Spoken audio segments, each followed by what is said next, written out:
I have never been black enough. Have I?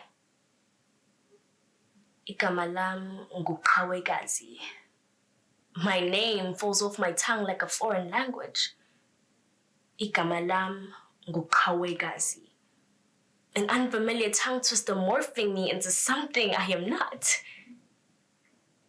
Igama lam nguqhawekazi. Something I was meant to be?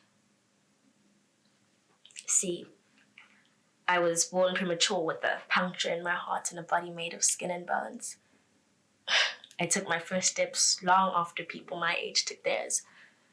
The doctors told my mother I wouldn't live to see 3 months, and that was the first time I proved someone wrong. In grade 3, I said my own name wrong for the first time. I let that white girl call me Q and fell in love with how European that sounded. Oh, how I was proved wrong. But Q could sound more like Courtney if we squinted. Also, Courtney sounds like she likes coconuts, so it makes sense. I've never been black enough. Oh, how I wish my name was Sarah or Amy or Brittany. Also, free Brittany. I've always wanted to come from the North, the true North, the thin-nosed, pale-skinned, black death-infested, cold North. How stupid it is to hold on to ice. Snow, unlike soil, melts. Unfortunately for me, I was born where the soil between your toes is a flex. Because then you're cultured, then you're rooted. There is no soil between my toes. See, my roots never stood a fair chance. The seeds didn't stand a fair chance. Angikwazi ukukhuluma isiZulu, noma iSwati, Gumbe, Xitsonga. Somehow, I am most fluent in disappointment, and disappointing and being disappointed. I remember in grade 6 at my grandmother's house, some distant relatives spoke about me in a language they thought I couldn't understand. They spoke about how our culture is being lost and how it is because of children like me who have lost their consciousness.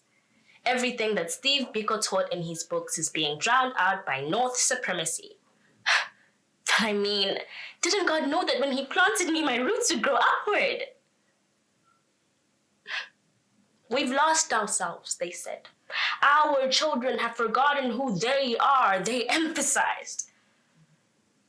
I heard the disappointment in every unfamiliar word they spoke. I heard the disgust. Speaking of forgetting, I used to play with Barbie dolls when I was younger. I was in love with them until I turned 8.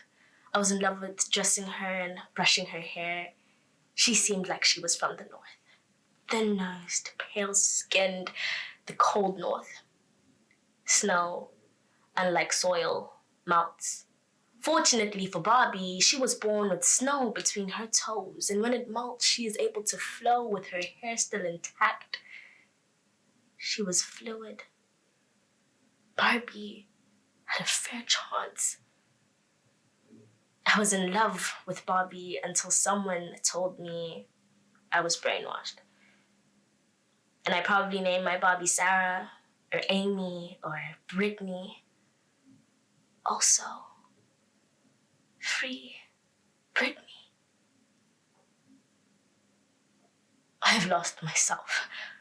I have forgotten who I am.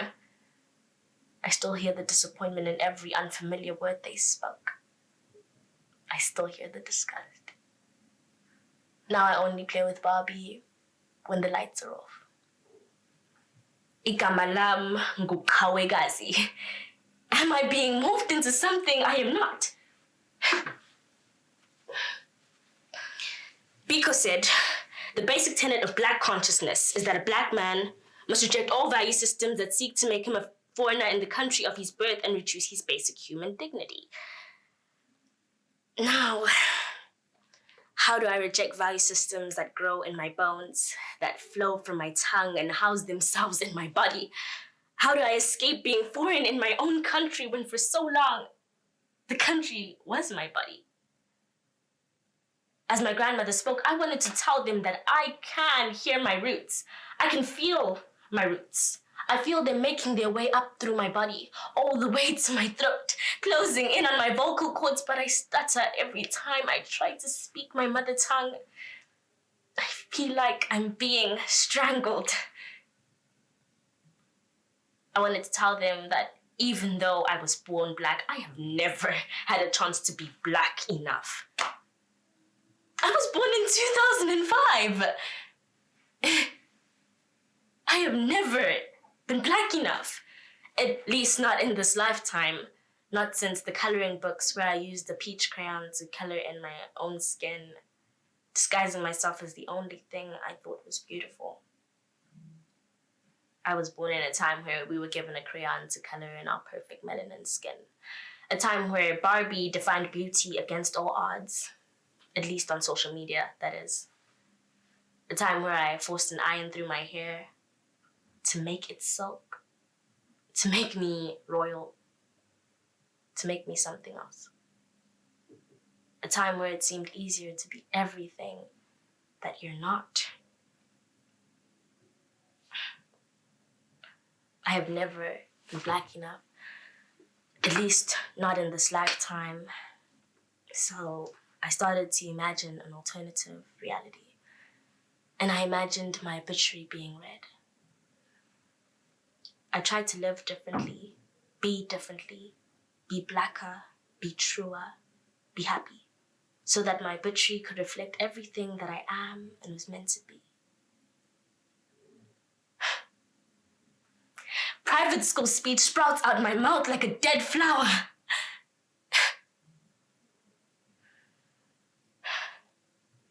The girl that was never black enough is gone. And if she were here, she'd write our obituary like a suicide note. She'd read it like one too. Because the truth is, death had always been a fantasy of hers. To close her eyes for the very last time, to see black, to finally be black, to rest, be one with the soil, to finally be rooted. Now I'm here, alone, without her, doing and undoing and finding my feet. See, I had a hard time becoming, but I am finally getting the hang of it. I don't paint myself peach anymore. Neither do I paint myself brown.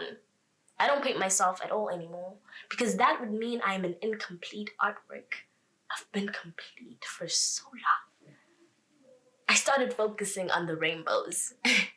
They seem complete and always come at the right time. They remind me that after the flood, there is still a promise of better days. I see colors in the sky, an image curved to perfection, a rainbow.